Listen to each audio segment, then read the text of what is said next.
Good evening. Traditionally when people think of college, they might have visions of late-night parties, pledging for a sorority or fraternity, football games, and late-night cram sessions with cold pizza. But for those of us in the CAPS and the GS programs, our experience is quite a little bit different than that. Thank God. And my wife and I talk about really thanking God, not just being dramatic. Thank God. I'm a 29-year-old guy graduating from college, and I must admit, being my first degree, that it was a little strange going back to school after all these years. I felt a little out of touch and a little dated. I'll never forget one of my first weeks here at Bethel. I was walking down the hallways on the way to class, and I was rubbing elbows with some students much younger than me. And I noticed these very large signs on the sides of the walls on the hallway, and I stopped to look at them, and as I stood there in my Vanilla Ice t-shirt, all I could think of was, we have a homecoming? And football team? I didn't even know any of this stuff, And I had to ask myself, what in the world am I doing here? At Bethel, students are assigned what's known as a cohort. A cohort is a group of others that you go through your program with. And as it turns out, I got to know my cohort. I found out that they actually also felt a little out of touch and a little dated. My cohort was an amazing cohort, but I noticed a bit of a ragtag group in my cohort. A bit eclectic, you might even say. We have individuals from all ends of the spectrum and all walks of life. We have a Vietnam vet, a home church pastor, a plumber slash chef slash poet. Sorry. A missionary kid who's a brilliant musician, by the way. A bus driver, a former youth pastor turned worship leader, a current worship pastor, and our only female. And my friend Tim, who told me that he's conflicted and he's waiting for what's on the inside to come on the outside. And then there's Joe, our habitual sinner. I'll explain this. About a year ago, we had a teacher come through. Her name was Judith Haugen, and she often lamented, she told us, that churches are run more like this pretentious club than anything else. And so she said, gosh, it would be great if we ran more like an AA meeting, And we all get up at the beginning and say, my name is Ryan, I'm a habitual sinner. And we all thought it was funny, but Joe loved this like that. So we used it at the beginning of every class, which was great, except the teachers really didn't know what he was talking about. And they kind of stared blank at him, and we didn't know him. And there's me, a father of three. Most days has no idea who he is. I'll search for a story. What a motley crew we are, What in the world were we thinking heading back to school all this time? Did we really think we could pull this off? What are we doing there? How did we end up there? And why us? As I stand here today before you, I could easily list off a dozen names of people in the Bible who probably had these same questions. Riddled with self-doubt, wondering why they stood where they stood. Asking too, what in the world am I doing here? I think of Abraham, who we call the father of many nations, and how he must have wondered aloud thoughts like, why me? How will this promise ever really happen? And really, God, circumcision?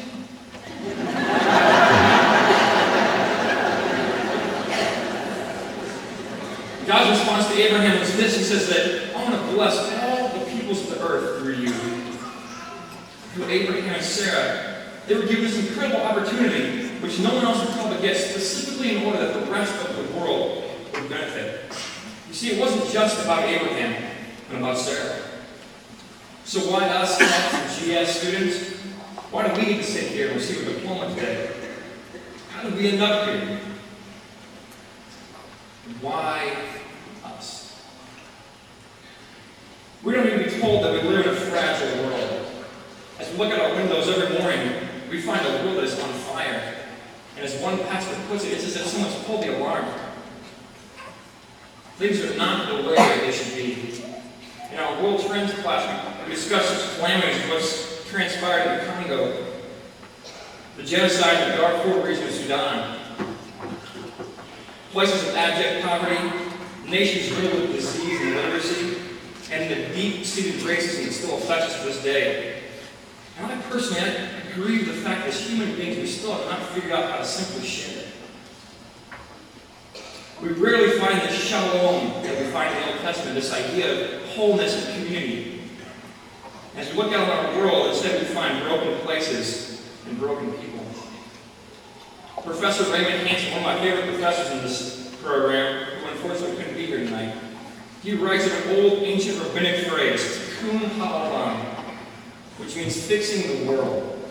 You see, these rabbis that use this phrase, they believed it to be a mandate given to them by God, to all of humanity, to bring restorative measures to a broken world. That somehow God depends on humanity to help fix the world. Abraham and Sarah, they experienced this broken world also, and God called them to be a part of fixing it. You see, some people believe that God actually wants them to be agents of change. They understand that God has blessed them so that they can go and bless others. Abraham and Sarah knew that too. Mahatma Gandhi once said, "A religion that takes no account of practical affairs and does not help to solve them is no religion." This world is broken, friends. Things are not the way they should be. The world needs fixing. Jesus himself prayed that his will would be done on earth as it is in heaven. So, why us, Captain GS students, a little out of touch and a little dated? Because we are, in part at least, the answer to Jesus' prayer.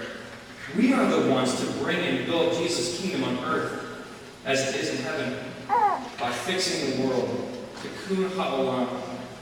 We have had the incredible privilege to attend classes here at Bethel University, not just for our own benefit, no more than Abraham and Sarah's promise for their own benefit, but it is for the broken places in all of the world, including those individuals and communities who live in darkness, unaware of the love of the life giver. This is our mandate. This is our mission. No matter what type of degree we're handing here tonight, may we begin, or may we continue, to fix the world and partner with God in his ways. Look around the room. Go ahead. What a motley crew, right? Look at us. A bunch of adults graduating from college. Kind of like the 12 disciples who followed Jesus very closely. What were we thinking when we could pull this off? As we leave here tonight, may this be the start of a new journey toward building a kingdom, the kind of kingdom that Jesus spoke of. May we take account of practical affairs and help solve them. May we have eyes to recognize brokenness in this world. And may we see that it is us, so that we can use whatever we receive here today to bless others. May we partner with God and engage in fixing the world. Before I sit down, I want to thank 3 people. I want to thank my wife, Katie, my partner in fixing the world, I love you, Katie, and my mom and dad for here tonight. Because without them, this career would have been impossible for many reasons, but mostly because, as it turns out, fixing the world doesn't always pay that well.